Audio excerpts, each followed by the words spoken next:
Ladies and gentlemen, it is now time for the Elder Law Hour with Emily Hicks. This is Emily Hicks, and you're listening to the Elder Law Hour. Thank you so much for tuning in today. As you know, we are focusing on dementia for the month of March, and there's a lot of issues that come along with that, and we're going to get into that a little bit later with our guest. But first, I'd like to talk a little bit about the world of scams. There are so many scams and frauds out there that we are looking at in dealing with not just our elderly. Certainly they are the most vulnerable to it, but these con artists are constantly evolving and trying to take advantage of all of us, especially with the easy access to people online. So I want to talk a little bit about what to look for in 2024, according to the AARP. The first thing on the list is the check cooking scam. Gone are the days of what they used to call check washing. Criminals are now embracing digital technology and using software to alter stolen checks. Michael Brumer of Experian advises to opt for a safer payment method like credit cards and staying very vigilant over your bank accounts and the oversight of your checks so that people are not getting a physical copy of them, because that's how they're manipulating these. They're actually taking a digital copy of the checks and altering them with software. So that's something to look out for. Next, we have the voice print scam. And thank you again to technological advances, thieves can now create what's called a deep fake version of your voice. And that opens a door to identity theft and financial fraud in a very big way. We recommend that you exercise caution when you're answering unknown phone calls. Basically, just don't do it. Don't answer unknown calls. If people need to get in touch with you, they can text you. There's also what's called the delayed action sweepstakes scam. Now, scammers have refined their approach to the sweepstakes scamming. Now they're coaxing you to provide personal information under the guise of claiming a prize. So if it is too good to be true, if it seems too good to be true, it most likely is. In fact, I had a very recent conversation about this where an elderly woman connected to one of my clients is actually turned over about $60,000 to someone who was using this exact sweepstakes scam. So definitely look out for that. Then there's the virtual celebrity scam, and imposters prey on the trust built through social media interactions like Instagram or Facebook, posing as beloved celebrities to solicit money or personal information. Now, it's odd to think that people would actually think most of these celebrities would need money, but these scammers come up with all kinds of stories about this, how they're tied up, their money's tied up in lawsuits, or this happened or that happened. So definitely be aware of that. And then we always have a grandparent scam. So the grandparent scam is an old trick, but that's received a modern makeover. And now they're operating, these scammers actually have call centers. They're operating call centers to prey on unsuspecting grandparents. So if you get a call like this, double check with your grandchild, double check with other family members before sending any money to anyone. They even have second and third parties involved where you can call several different people. So be aware that these call centers are very sophisticated and they're designing themselves so that you double check and even triple check on the situation. So make sure that you are aware of that. And then lastly, we have the Olympics. So whenever there is a big event, a scammer is there ready to take advantage. They will send false emergency emails, and fraudulent ticketing sites are coming up, are just some of the tactics that are being employed. So if you have a friend that travels quite a bit, that may be going to the Paris Olympics, or maybe just has visited Paris or likes to travel, be advised that you may receive some emails stating that they had their wallet stolen or are in some type of emergency situation, but make sure you verify it before you send any money. Verify it with the friend and hopefully a friend or relative as well. So we have a great show. Halle, Mitchel, and Shannon Nelson are here, and they're going to be talking about REVAMP, which is the registry for citizens who may be experiencing some cognitive decline, and it helps first responders find them if something were to happen to them. Sean McHale is back with St. Michael's Home Care, and he's going to be talking about how to communicate with a loved one with dementia. But first, Donna Lee with the Alzheimer's Association is here, and we have a really fun show about 10 ways to love your brain. So thank you so much for joining us. We will be right back. Welcome back to the Elder Law Hour.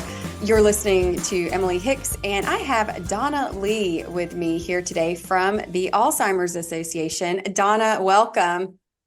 Thank you. I'm so happy that you're back with us because I know you've been on here probably more times than you'd like to admit to. But we love having you here because you're such a wealth of knowledge about all things Alzheimer's and dementia related, and you're a wonderful resource and a wonderful part of our community. So thank you so much for all the work that you do. We focus so much on the back end, so to speak, of disease and treatment and care and stuff like that. I'd love to talk about the 10 ways to love your brain. I love the idea of incorporating some of these things into our daily habits. So can we talk about that today? Oh, absolutely. Absolutely. It's never too late to start or to incorporate these healthy habits that we're going to talk about. And yes, we have a wonderful list of just 10 ways to care for and just truly love your brain. So if we want to jump in, I can just go ahead. Let's do it. Walking down our list. So first off, break a sweat. Just pure and simple, break a sweat. Engaging in regular cardiovascular exercise that elevates your heart rate and increases blood flow. That's all good stuff. Anything that you can do to enhance your heart health is almost always going to equally enhance your brain health. So studies have found that physical activity reduces the risk of cognitive decline. So there is a direct correlation there to that. So get moving, break a sweat, don't become stagnant. And it's not just about brain gains and stuff like that. Move your body, simply moving, whatever that looks like. Make an extra couple laps around the kitchen or take the long way out to the vehicle if you need to. Maybe park a little bit further out in the parking lot when you go to the store, any of those kind of things. Take the stairs if you can, take the stairs instead of the elevator.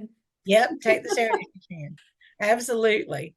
So then also one of the next things on our list is just hit the books. Formal education will help reduce the risk of cognitive decline and dementia. Take a class at a local college, community center, online, or whatever. But our local senior centers in Jacksonville, they're always hosting, and they have a huge library of just online courses. And there's so much that can be accessed for free online or even in person. A lot of colleges and just local even the Council on Aging and places like that. Donna, I kind of wish I could go back to school at this point. I think I would enjoy it so much more at this age than I did when I was 20. I just didn't really appreciate what I was getting. But anyway. But yes, I understand. I find myself taking more classes now, and I'm thinking maybe I should have done that differently, but it is what it is. Well, hindsight's 2020. That's right. But definitely hit the books, whatever that looks like, in whatever forum or method that would be suitable. Hit the books, and study groups, even at someone's advanced age, talk about some fun. But that could be some fun. Oh, that would be fun. Just saying. Also, butt out. Smoking increases the risk of cognitive decline.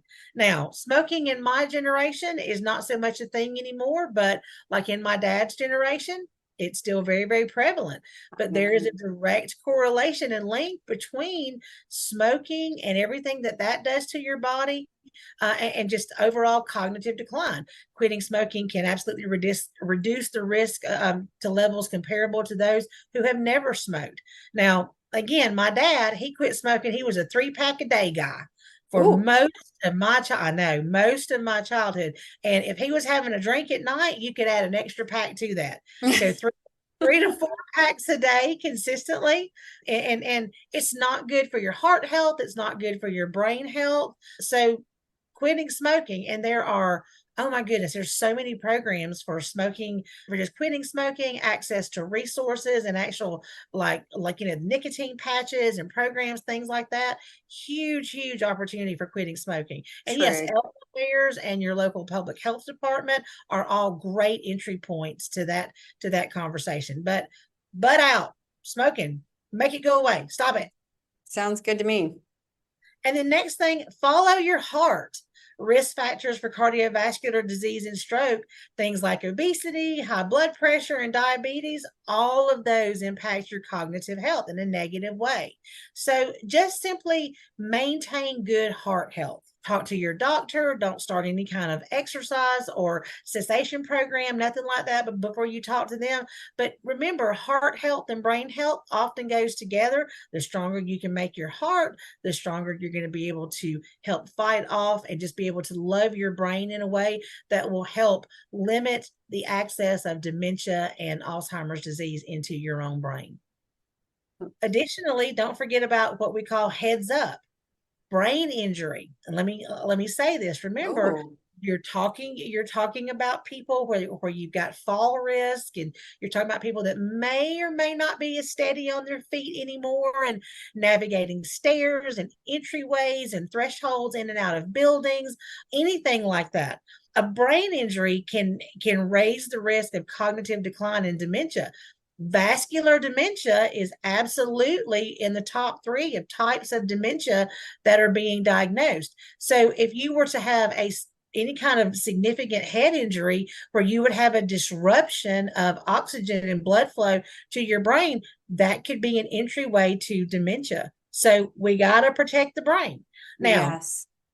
don't go back. Don't let anybody go back and say, now listen, Donna said to get out there and get my butt moving. So I'm going to strap on some online skates with no help. Don't do that. Don't do that. No. Let's make good decisions about what kind of activity that we're engaging in, and make sure that every measure we can take to protect our brain is there, because you don't want head injuries. You don't want brain injuries. And that includes any kind of stroke risk, anything like that. I encourage people, make sure you understand, what would a stroke look like? Don't forget the FAST acronym. Face. When someone smiles, are both sides of their face moving? Can they raise both arms and one of them not be lower than the other? Speech. Do they have clear speech happening right now? Or are their words a little groggy, a little slowed, a little slurred, something like that? And remember, time is your best friend. So if you have someone experiencing any kind of stroke-like symptoms, even to like vision impairment, things like that, that could be an indicator of a stroke. And that is all impactful to our cognitive health, and just another way for us to love our brain and make sure we're paying attention. That's so true. And I would just chime in on the timing part of that with the stroke, because we had a family member, a member of my husband's family had a stroke. And unfortunately, she was very hesitant on going to the doctor. And she waited and waited and waited. And now she is in a situation where she's in assisted living. She can't communicate. It is quite severe for her. And I hate it, because I feel like perhaps a lot of that could have been prevented just with time. So, and knowing maybe the symptoms better than what they did. But I love that you mentioned that FAST is really easy to remember. I think that's really helpful. So anyway, moving on. So also, fuel up right. And I'm not talking about the gas tank. We have to fuel our bodies. So eating that balanced diet that is higher in vegetables and fruit can help reduce the risk of cognitive decline.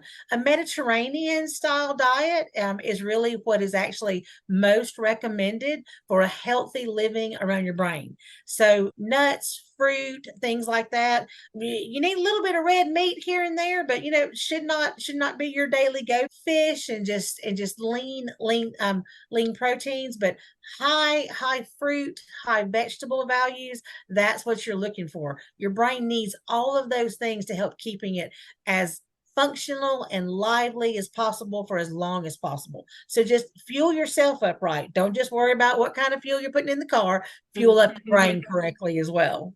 That sounds good. And now this is my favorite one. Says not getting enough sleep may result in problems with memory and thinking. Now, I don't know about many other people, but I just cannot seem to sleep. I don't know if I'm just too busy. I don't know if I've just got too much swirling. I don't know what it is. I'm in active conversation with my doctor right now about it because I am approaching a certain age in my life. So I don't know if there's other chemical imbalances that are happening that are actually preventing me from sleeping. But a good night's sleep is a great thing to get for your cognitive and brain health. So true. That is so true. I was just thinking, Donna, when you said that, there's something really cruel that happens as you get older. And it seems to be you sleep worse and worse. And I've heard that, but I experience that as well. I don't sleep as well as I used to. Certainly not as well as my kids do. I mean, they're just out, But yeah, I don't know if it's I know, and they're too young to appreciate it. It's not even fair because we appreciate a good night's sleep when we get one, but yeah, it does seem to be one of those Mother Nature maybe is kind of a cruel woman. I try to convince my 5-year-old grandbaby when I'm with her that a nap is a good thing. Going to bed early and sleeping late in the morning, those are all good things. And of course, she fights it tooth and nail. And I'm thinking, man, I wonder how many naps and how many good night sleeps did I give up when I was little that I would so appreciate now. But a good night's sleep, definitely conducive to help just clearer thinking and better memory. It just continues to give good fuel and good status to your brain. So get some sleep. Turn off the phones at night, reduce the lighting, try to make sure that you're not, consuming caffeine, and even alcohol fueled sleep is really not good sleep. So drink your water at night. Make sure you're hydrated before you go to bed. Try to create the right environment for you to sleep and sleep soundly. If you can avoid alarms and things like that, please do. But whatever it takes to create a good environment that's conducive for sleep, try to do that and try to position yourself where you're in a great place to get a good night's sleep, because that's happening every single day. If we can do one thing every day to adjust what we're consuming in our bodies and how much we're sleeping, that's a big jump on brain health. Definitely. And then also take care of your own personal mental health. I am of the age that mental health was kind of a taboo subject for a long time. And there was very much this negative stigma around admitting that, hey, I'm just kind of struggling with some things right now. Now, thankfully, those conversations are just drastically changing, and that negative stigma is quickly going going away and leaving, thankfully. But depression, which according to the Alzheimer's Association and our caregiver studies, almost 40% of all caregivers are clinically depressed. Wow. So yeah. That's a shame. Isn't it? Isn't it? So you've got a family member that is struggling with pure cognitive decline, and then their caregiver is often at that age, they're battling their own medical issues or some sort of profound medical problem that's happening with their own body, because they're often similar in age. And then when you add the daunting, sometimes cruel task of having to battle between insurance and just trying to find care or respite services or whatever you need, it is easy for caregivers and actually patients to fall into a depressed state. And whatever it takes to make sure that depression does not turn into cognitive decline. So seek treatment. Try to find ways to reduce stress, enhance the ability to handle anxiety, and just overall overcome or decrease depression that's existing. The Alzheimer's Association is a great place for that. We offer lots of ways and opportunities to help caregivers and also patients to just, if you need to talk with a clinician to just handle the mental health side of just all of this, we got you covered. Absolutely. Yeah. Y'all are such a great resource for people because it's so easy to see how depression can set in for both, because the other side of it for the caregiver is that loss of companionship with your loved one. That's a really hard thing to get used to. They're not necessarily behaving the same way or really the same person. So that's tough, especially when it's a spouse. I agree. So also don't forget, while we're talking about that, buddy up. Social engagement is absolutely one of the great ways to keep your mind active, and not just, and we're going to talk about things like puzzles and things like that in a minute, but social interaction is actually more engaging and better enhances your overall cognitive health, because you can kind of learn how to beat a puzzle. You can kind of learn how to navigate through levels of a game and that kind of stuff. But you never know who or what you're going to be dealing with out there, or what some unpredictable social setting may actually present. It's going to keep you on your toes, trying to make sure you're not maybe saying something that may be inappropriate, or not responding in a way that somebody may, you don't want to have like hurt feelings and stuff like that. But get into conversation, find some peers, whether it's online in your neighborhood. And again, the Alzheimer's Association, we have our ALZ Connected group, 24/7 support group type environment, online chat. And these are people from all over the world that are just chatting and reading and offering up suggestions, or just talking about maybe what they're going through. Get on social media, learn how to use it correctly. Don't just go willy-nilly, but and if don't you're not, give any personal information out, please. No. But if you need some help, get your grandkids or go find a teenager. They'll teach you how to use Facebook and Instagram and anything else that's out there. But those are great ways to stay socially connected, and that's a great way to love your brain. Oh. Great. Last but not least, stump yourself. If you're playing, let me find my phone, but if you're on the phone and you're playing solitaire, and maybe you love it, and man, you can beat it 9 out of 10 times, you're not challenging yourself good enough. The rule of thumb is, if you're not mad with it and you're ready to throw it out the window because you can't beat it, you're not challenging yourself. Oh, okay. That's right. If you're just navigating through one level after another, and you're like just beating the pants off of somebody else, it's not challenging enough. Scoot it on up another couple levels. You should be frustrated and just almost angry, and be like, this thing is not fixing to beat me. Stump yourself. Really, really challenge your brain.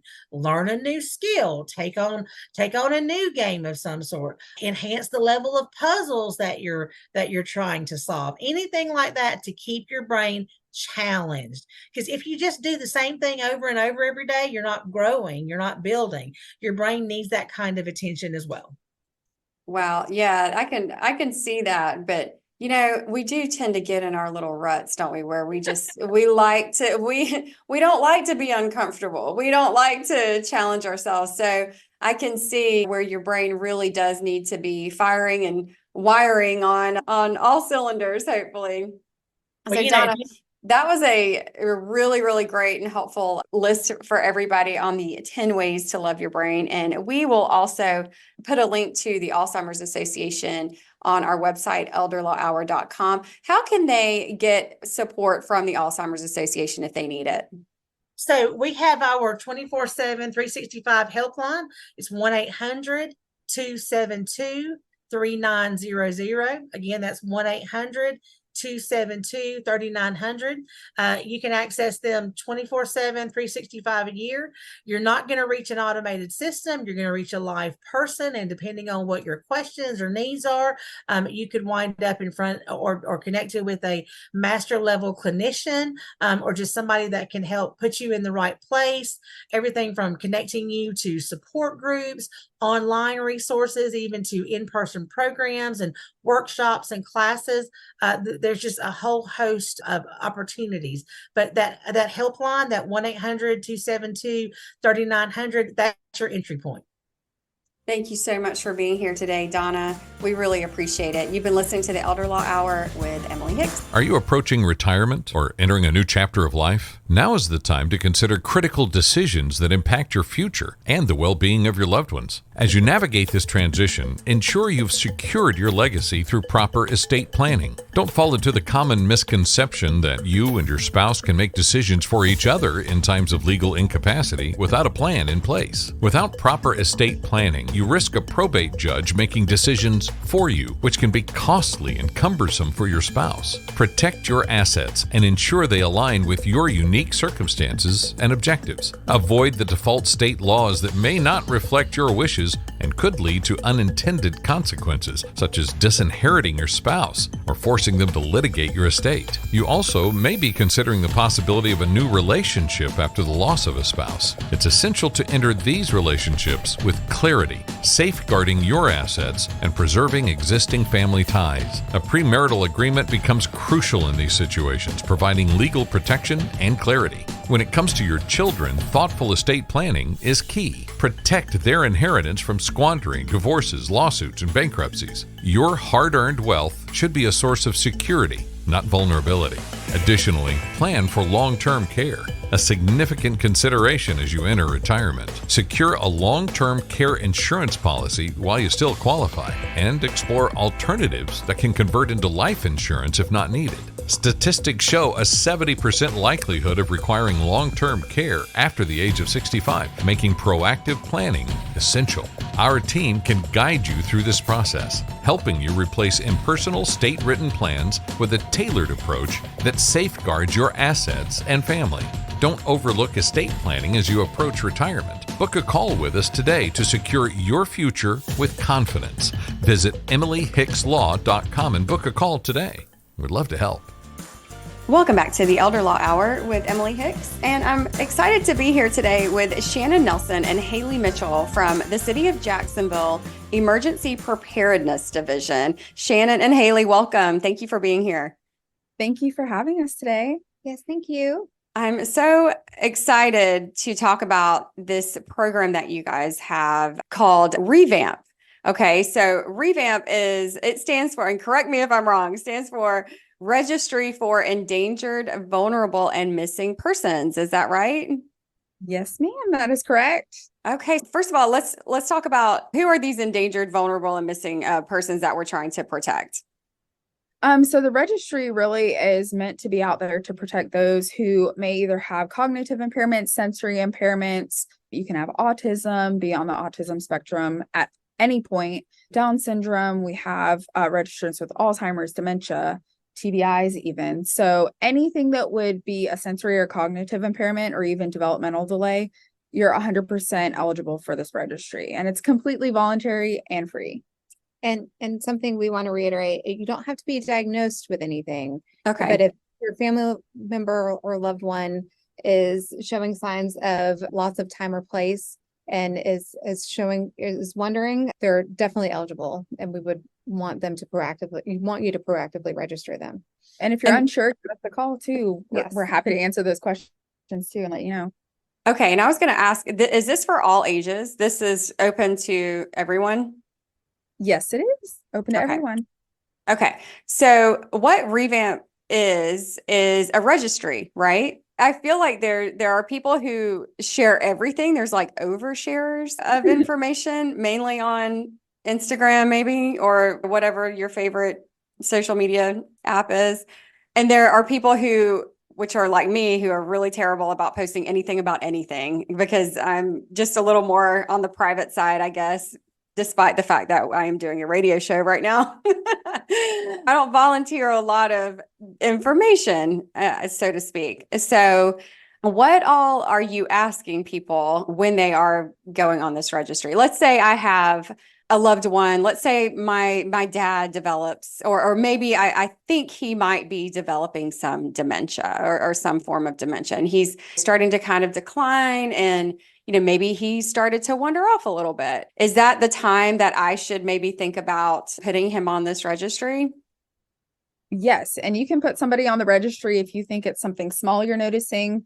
If maybe you waited a little bit and you're progressing, register them proactively, hopefully, but at any time during the process, they can register. And some of the information that we collect, especially with that example, would be we're collecting demographics. That's what would go out if it did escalate. We have to do a media release. That stuff is vital. Name, age, date of birth, race, gender. What was the last thing they were wearing? A picture. All of that is essential. But then we also collect information, how they communicate. Are they 100% verbal right now? Are they nonverbal? Do they maybe have a little bit of a speech delay, or they just take some time communicating back? That's very important for responders too. Knowing, do they drive?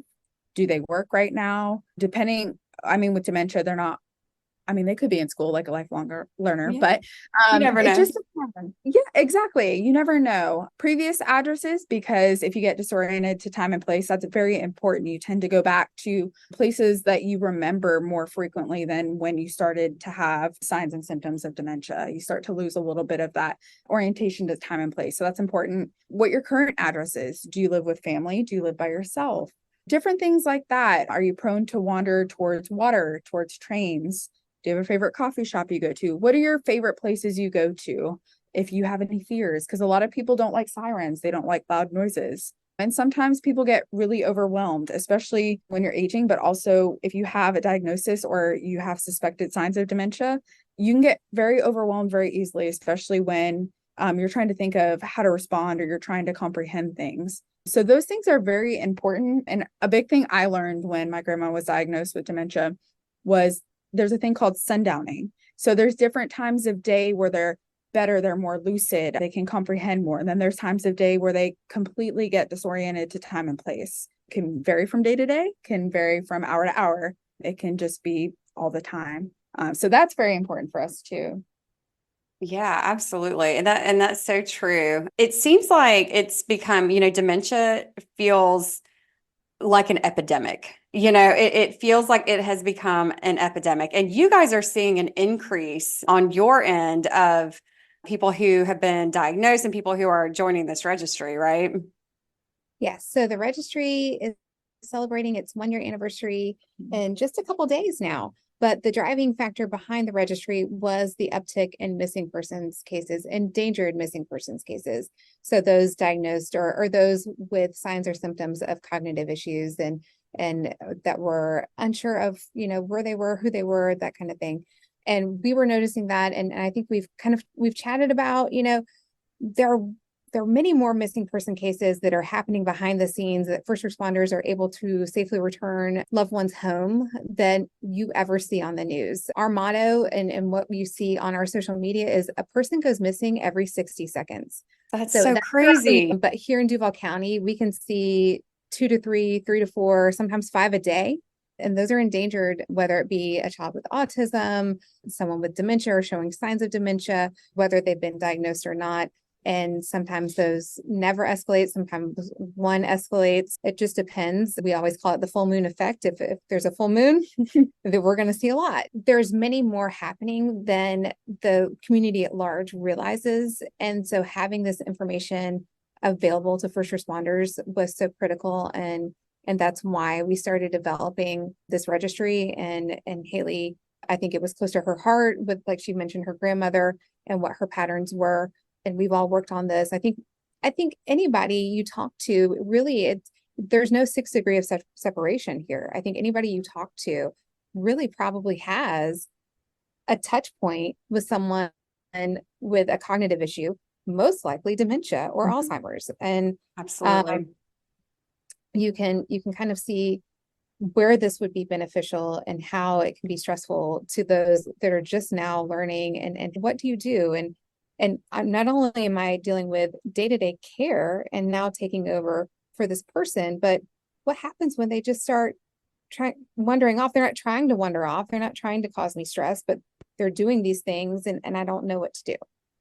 Yeah, because a lot of times, unfortunately, caregivers are usually family members, right? It's usually going to be our son or daughter who is starting to notice mom or dad is getting older. They're needing more and more just help with everyday life. I mean, maybe physically, but also mentally is when it becomes really, scarier in some ways. But yeah, a lot of times, too, they aren't really educated at that point. When you're just kind of taking on this role, you don't realize what you're getting into. It's a very difficult disease. And I'm speaking to Alzheimer's and dementia to figure out. I mean, so it sounds like you guys have had a lot of training and you have a lot of education on simple things like just how to communicate.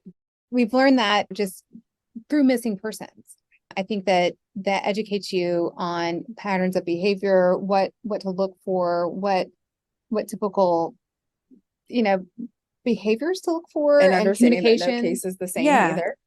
That's the biggest thing. Every person reacts differently. They're different stages. And as you said, it can be overwhelming for caregivers. You might have a caregiver who has someone who's very early stage, they're not dealing with a lot. And then there's someone who's completely overwhelmed. They're doing everything for day to day. And we see kind of like the whole spectrum of that on our registry too. So it's just important to get them registered beforehand. To get them registered and what we see on our registry and then what we see in the missing person cases as well.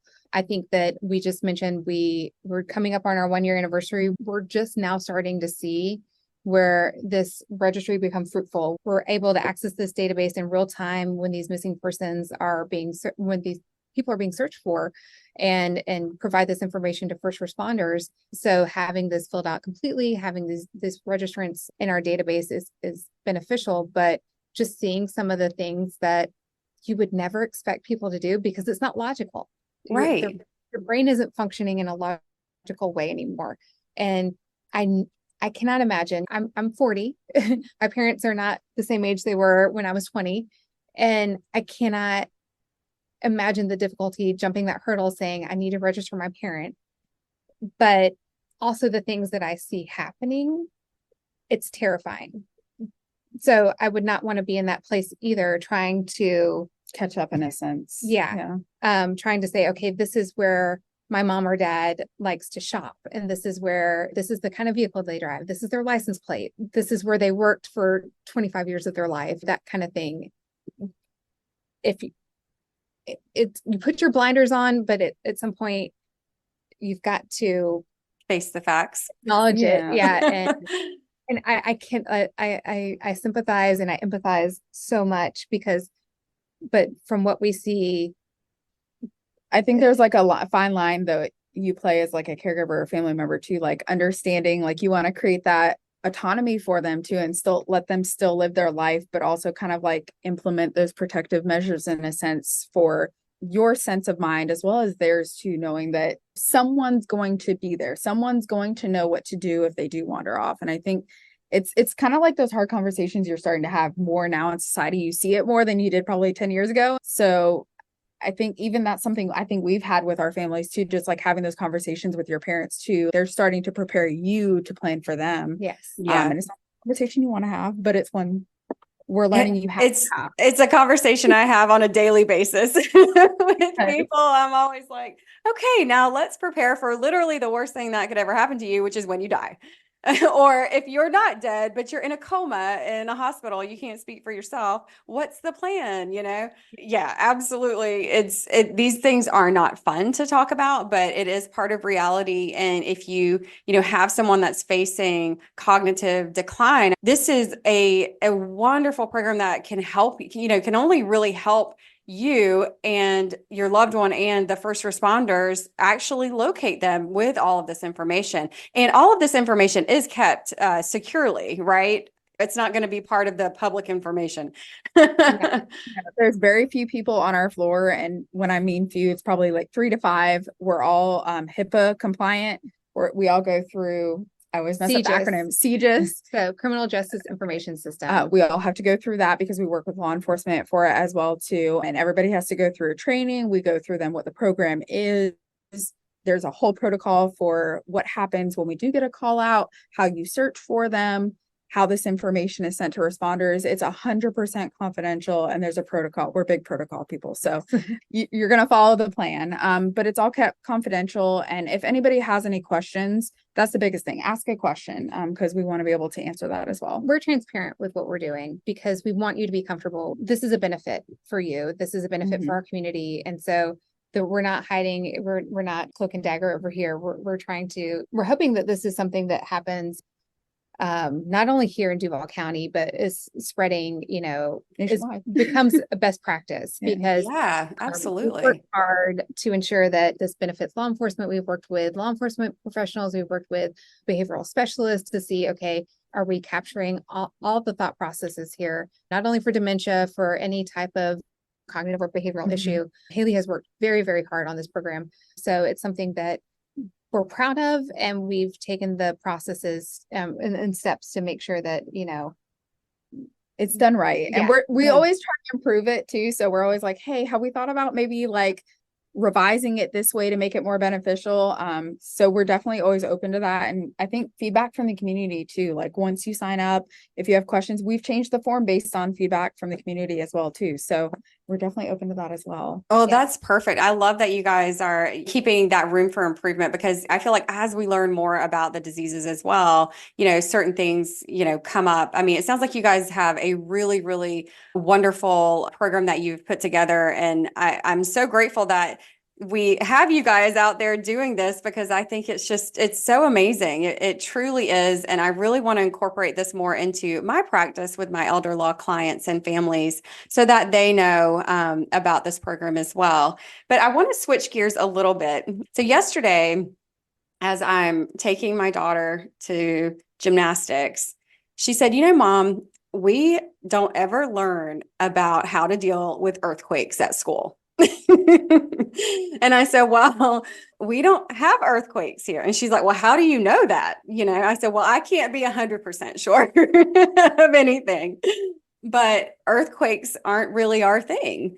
We don't live in an area that we have earthquakes, but we do live in an area where we have hurricanes. So I want to switch gears a little bit and talk about the special medical needs registry that you guys have and how that works. Halle, that's your baby, right? It's yes. It's part of my, yes. I work with our health and medical coordinator to kind of manage the registry. And pretty much this registry is for anybody that has electrical, medical dependencies, mobility issues, hearing impairments, vision impairments. Maybe you just have a long list of medical conditions that you need help or assistance with, medication. It ranges, whether we have a tropical storm or a hurricane or even tornadoes. We can lose power. And that's one of the main things that a lot of these people on this registry are dependent on, or assistance. And so this registry is voluntary, 100%. It's 100% free. We update it annually. But it's really made for natural disasters in our area. Even extreme heat, we can lose power with that, or extreme cold. I mean, we haven't had too many like Texas, but still any type of disaster, it's not just hurricanes, that this registry can help benefit those people who may need electricity or assistance with from healthcare. Or if we open sheltering for any reason, if there was an evacuation and we needed to have a special place for those that needed medical assistance, but didn't require hospitalization or something like that. It's so stressful when a hurricane comes anyway, mainly because my kids are going to complain about not having Wi-Fi. I would like to think pretty high functioning during a hurricane because I am a native Floridian. So, I think it comes along with the territory, but I couldn't imagine, this stress and anxiety if you have a loved one on oxygen, or you have somebody that's dependent on, these medical devices that need power. So I think that it's such a wonderful thing if you do have someone who is in that situation, that you can get them on this registry as well. And Halle, can you talk a little bit about how someone could get on the registry for special medical needs? Yes. So for special medical needs, you can call in. The phone number is 904-255-3172. And we actually have someone who's back by the phone right now answering them, calling people back. We also can do online registration through jacksready.com/special medical needs. That one always gets me. And you can also mail in your form. It just depends on whatever method you're comfortable with filling out the form, as long as it's legible. We go ahead and enter it in, and then we pretty much give them a call back just to verify the information. The biggest thing I have to say is that it's an annual registration, because your medical needs, how your body progresses through a lot of these medical needs itself, changes year to year. So that's very important. We do an annual registration and we contact every single person, like at least 3 times, and then we send a letter. So we're very diligent with that process. Wow. Yeah, that it sounds like it. That's great. Yeah, because a year is a lot of time when we're talking about something as serious as that. So thank you so much. Halle, Shannon, thank you so much for being here today. This has been incredibly helpful. If someone wants to learn more about REVAMP or register their loved one, can you give us the website again? Yes, it's jacksready.com/revamp, REVAMP. Okay, perfect. And we're going to put a link to that on elderlawhour.com. Thank you, ladies, so much for being here again. This was great. And I look forward to learning more about these programs and educating as many people as I can about it, because I think it's so wonderful. Thank you. And you've been listening to the Elder Law Hour. We'll be right back. This is Emily Hicks with Emily Hicks Law, and I'm excited to announce that we will be doing a live show on March 30th for the Elder Law Hour. We have some surprise guests in store, and we're going to be taking callers and answering your questions. If you have any questions and can't be here live, please send them over to us at com, and we would love to answer them on air for you. And we're going to be talking about all kinds of topics related to dementia. So please get your questions ready and mark your calendars for Saturday, March 30th at 1 p.m. See you there. Welcome back to the Elder Law Hour with Emily Hicks. I'm excited to have McHale as a guest today. He is the owner of St. Michael's Home Care. Sean, thank you so much for being here, and we're really excited to have you talk about home health care today with us on the show. So welcome back. Thanks, Emily. Happy to be back. Let's dive into a tricky topic.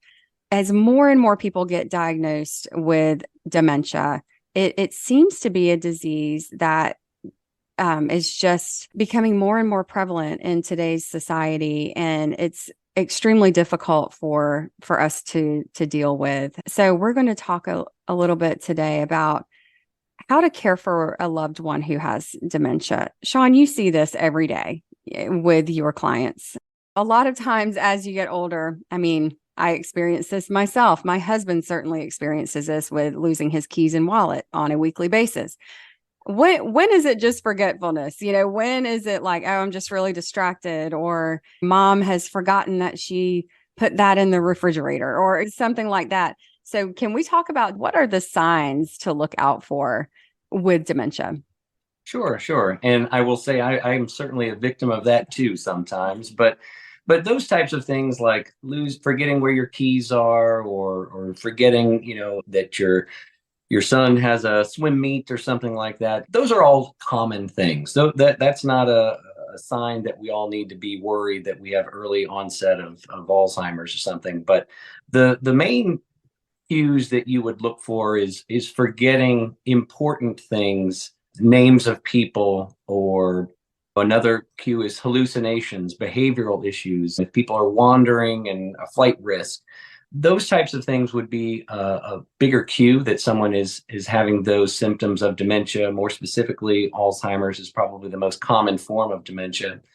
I think that it's important to know how to communicate with people who have those types of cognitive impairments. One of the things that I notice frequently is family members who will talk to their loved ones who have dementia that will constantly quiz them. Hey, mom, do you remember what we did yesterday? Or, hey, mom, do you remember your grandson's name?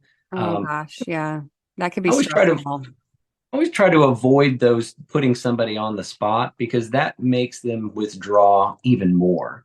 Because if you're pointing out the fact to someone that, hey, you are forgetting things or you're saying things that are inaccurate, then it makes people shy away a little bit more. So Understand that. but those types of things, forgetting certain, important things that happened that there's no way you would ever forget, would be a sign, versus if you can't remember what you had for dinner last night. Those would not be a telltale sign. But if it's something that is continually happening, or if you're having a conversation and then within 5 minutes you don't recall having that conversation, that would be a good sign that, yes, I'm having some cognitive impairments that you may want to talk to a doctor about. That's interesting. You mentioned wandering off and not really engaging in the activity of the moment. I've seen that happen quite a bit too. Sure. And that can be a very scary thing, because again, a lot of times people with dementia, if you ask them certain questions or direct questions, they can fool you. If you have a very short, brief, surface conversation with someone, it can be hard to detect. If you ask someone, hey, how are you doing today? Oh, I'm doing fine. Oh, mom said they're doing fine. She doesn't have dementia. But if you ask some more detailed questions, hey, mom, you had a doctor's appointment yesterday. How did that go? If they can't recall the appointment at all, then okay, you may have pinpointed that we have some cognitive impairment.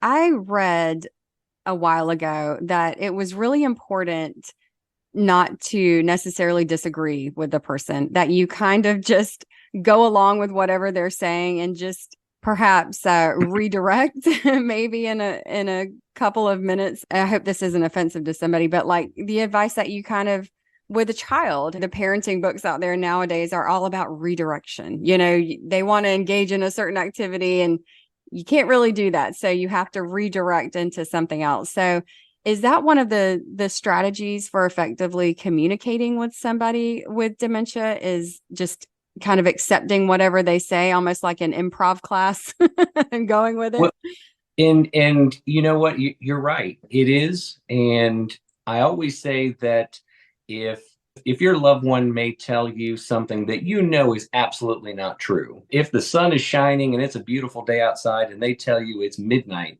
if you're having that logical discussion, you may think, all right, well, one person says one thing and you're saying that, no, it's totally different. If you go back and forth and tell them, no, you're wrong, this is how it is.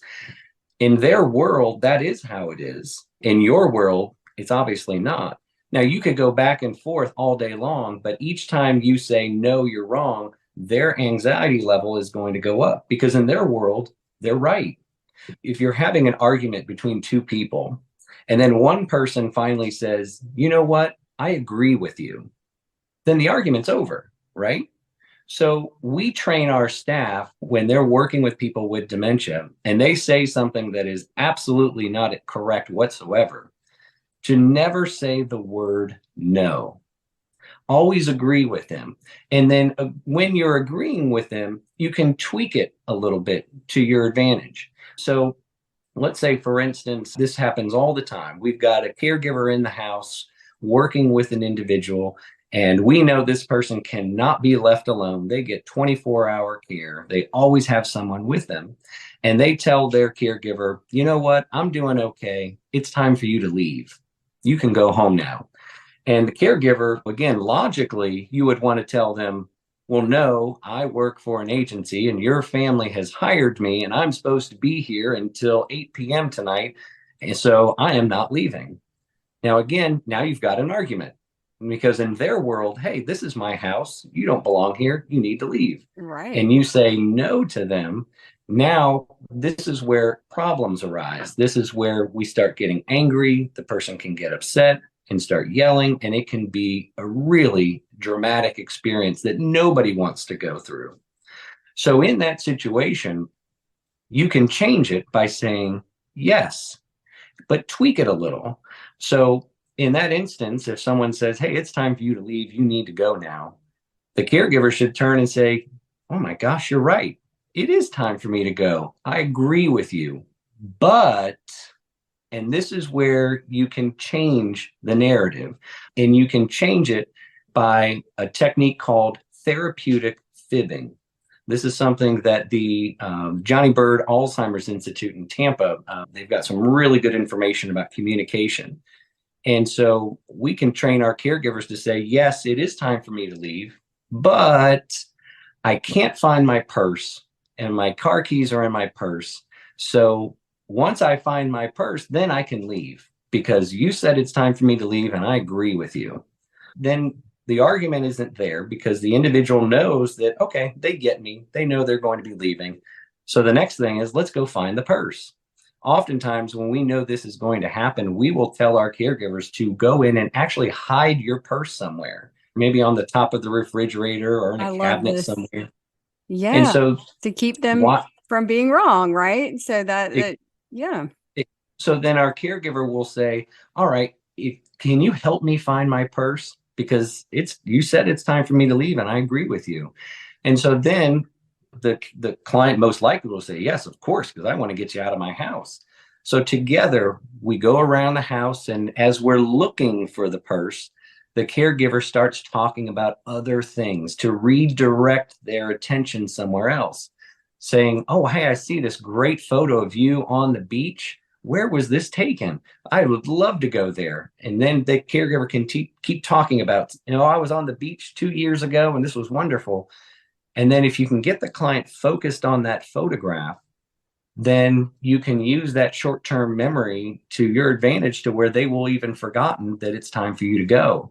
I always say those caregivers, whether it's a loved one or a caregiver themselves, to have something like that in your back pocket, ready to go, and not to be a deer in headlights when someone says something that isn't true at all.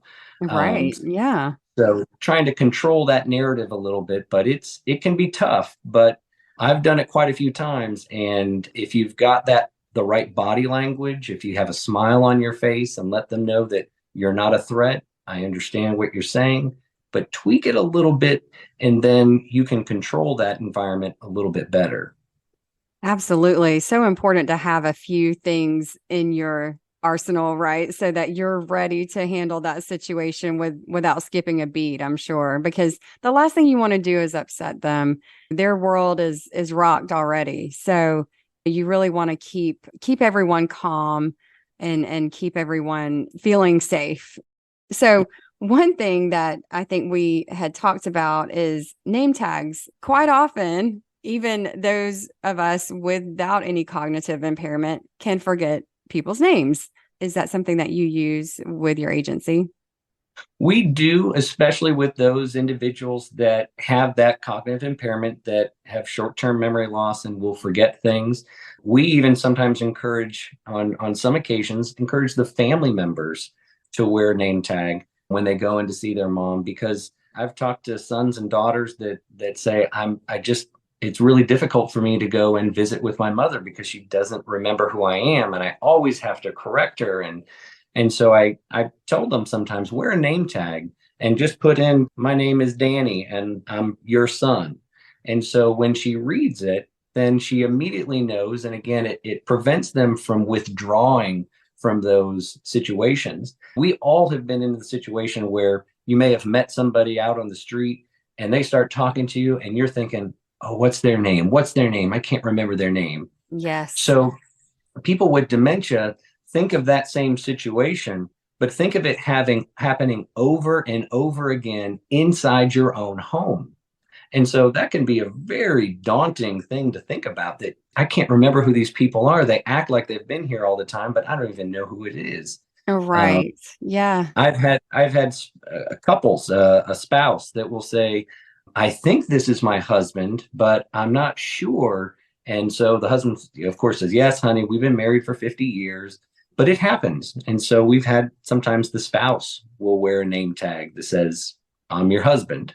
So reminding people, again, those sorts of things can make it easier to live and have a normal, as much of a normal life as you can, and avoid those types of arguments and those types of negative situations by just doing something simple like wearing a name tag. That could avoid so much. It reminds me of my mother. A lot of times she would mistake my dad for her brother. So she would think that he was her brother. And then other times she was just angry at him because he had to give her medicine or something like that. And she just called him that man. So she said, that man is trying to give me medicine again. You make sure that it's correct. This has been really helpful. I love some of these tools. I think this can be really great for those of us who have been in the situation or that are currently in the situation where you have a loved one with dementia, knowing how to communicate effectively with them so that it doesn't cause them any more stress. And it actually makes it a little bit easier for you too. So Sean, thank you so much. If one of our listeners is in this situation and they'd like to get in touch with you, how should they do that? The easiest way to reach us would be to go online. Our website is stmichaelshomecare.com, or you can Google St. Michael's Home Care and you can find us there. Great. Thank you so much for being here today. I think this was really, really helpful. I think it's really important for the education process and for us to really get this out there to help ease their stress and their burdens a little bit. So thank you so much, Sean. Thanks, Emily. Thanks for having me. Are you ready to invest in real estate without the headaches? Look no further than investjacksonville.com, your trusted partner in turnkey real estate investments. With over 18 years of experience, our process has been fine-tuned, and now we're opening up our team to other people just like you. At investjacksonville.com, we're selective about who we work with because we believe in delivering the best. Our dedicated acquisition team scours the market to find the finest properties, while our skilled construction and maintenance team ensures every detail is taken care of. From new roofs to granite countertops, HVAC systems to plumbing and electrical, we leave no stone unturned to make sure there's no surprises. We're in this together with our investors for the long haul. With our first-year guarantee, we put our money where our mouth is. We guarantee your rental rate for the first year, giving you time to build reserves and budget for any surprises that may come your way later. We believe in our construction team and our tenant placement team, which is why we offer this unbelievable guarantee. We're committed to your success and peace of mind. We're passionate about making it simple and easy and a no-brainer for others to get started investing because we know what real estate can do for people to reach financial freedom. So if you're ready to invest with confidence, contact Invest Jacksonville today at 904-536-3000 or visit our website at investjacksonville.com. Let us show you why there's nobody quite like us. investjacksonville.com, your authentic partner in hassle-free real estate investing. Contact us now. Thank you so much for listening to the Elder Law Hour today with Emily Hicks. If you want to get more information about how to care for a loved one with dementia or maybe some resources for yourself, please go to our website, emilyhickslaw.com/dementia. We have a wonderful set of resources for you there. And if you would like to learn more about today's episode or connect with some of our guests or me, you can always go to elderlawhour.com. Thank you so much, and we'll see you next week. Thank you for tuning in to the Elder Law Hour with Emily Hicks. Join us this and every Saturday for the Elder Law Hour with Emily